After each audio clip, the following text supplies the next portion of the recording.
Obi-Wan Kenobi gave us a brand new plot that I don't think any of us saw coming. Guys, welcome back to the Jersey Comic Crew. Chris and Rob here. Hope you're having a great day. And today we're going to talk about the plot of Obi-Wan Kenobi and how the main trajectory and main story has changed and evolved from what all of us thought and all our male biases. It's all about the little girl, Rob. Yeah. It's not about Luke at all. I did not expect Leia to be in this show at all. And the fact that, like, this is how they bonded, Obi-Wan and Leia, just so simple. I'm like, oh, that's why she reached out to Obi-Wan. Before we were like, oh, Obi-Wan, just this guy. Obi-Wan, you're my only hope. And I'm like, oh, wait a minute. As soon as I saw the parents say, Obi-Wan, we need you, I'm like, oh, immediate link to link. I'm like, your parents did it when you were missing. Now you're doing it when you're missing. And this is, again, Obi-Wan getting another message from the Organas. And he's like, I have to help them. Like, this is my thing. And it kind of, like, fleshes out that character dynamic and those relationships in a nice, subtle way. But it's so enjoyable and so satisfying. It is, and it creates this connective tissue now to one of the biggest parts of Star Wars that we all overlook coming into the show. 100%. Where Leia is the catalyst of the original trilogy. The sending the droids down, sending them to Obi-Wan. Why Obi-Wan? Right? How does she know Obi-Wan? Why not anyone else? Right? She's a senator in the Galactic Senate. She's running a planet basically. She could have sent that to anybody, but why him? It's and now so overlooked. I forget about that. It is. And now we're getting that origin piece where she meets Obi-Wan and she's been, taken and Liam Neeson's himself into the situation. And, Bail Organa, his old friend, and helped him out during the Clone Wars, helped him out during Order 66. And that connective tissue I thought was so beautifully done, Rob, because you're not only giving, the nostalgia stuff, which is obvious, right?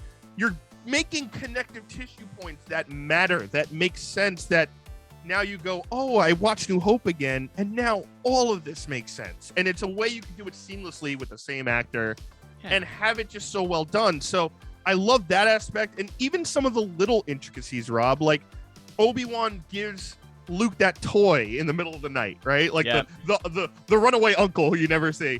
And we had that scene with him and Owen, but that toy is the one you see Luke kind of playing around with in episode 4. And it's like, wait, I know that toy. So like all these little minute details that grow with this catalyst into the characters we know from the future, I thought is so well done.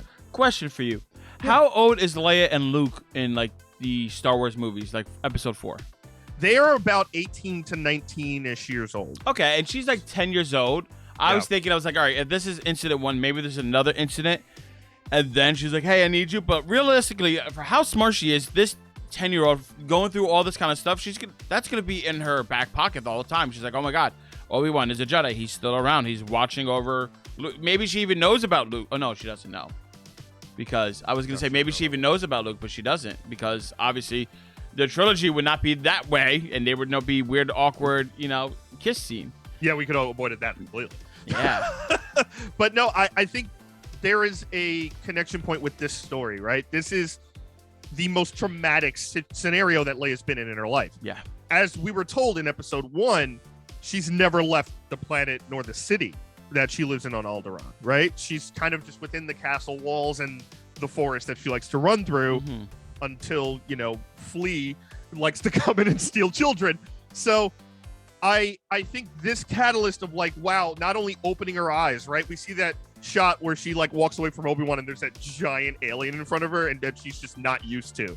This entire galaxy opening up to her is such a homing in point of her development that it's something she's remembered and carries with her throughout the rest of her life. So when she's in trouble, who is she going to ask? The man who saved her life and probably will again in a different way when she sees that blue lightsaber turn on and like change her world forever. Oh, I can't wait to see a reaction to see a lightsaber. Oh, it's gonna be so good. This whole adventure with Obi-Wan, to use a metaphor from Inside Out, it's a core memory, right? It's gonna be in there forever. She's always gonna remember this. I mean, how would you not remember seeing a Jedi, especially in the time where Jedi are like mythical, magical beings itself? Yeah. And she's like, oh, he made me float.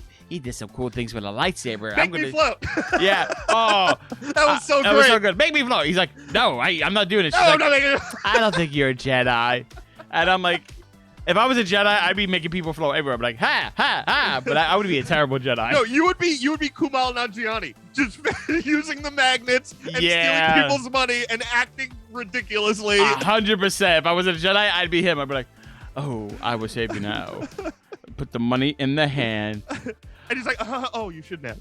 Oh, you shouldn't have. Oh, and you saw him counting. He was like, we're almost short. He's like, it's all there. Okay. No, but needless to say, we're loving Obi-Wan. We can't wait to see more connections throughout the rest of the series with other properties. And we're going to be aware of all of them and make you aware of them. We want to hear your thoughts and theories down in the comments below, what you thought of this Leia plot connection with Obi-Wan. Are there going to be more? We're excited to hear your thoughts. And guys, thank you so much for watching. Give us a thumbs up, really helps the channel out a lot. If you're new, subscribe, turn on notifications. You don't miss any more of our Obi-Wan Kenobi coverage. It's only the biggest show on television right now, for the next 3 days at least. And if you missed anything, make sure you check it out right here on the channel. And as always, my name is Chris Heller. That is Rob Moran. We are the Jersey Comic Crew, and we will see you next time.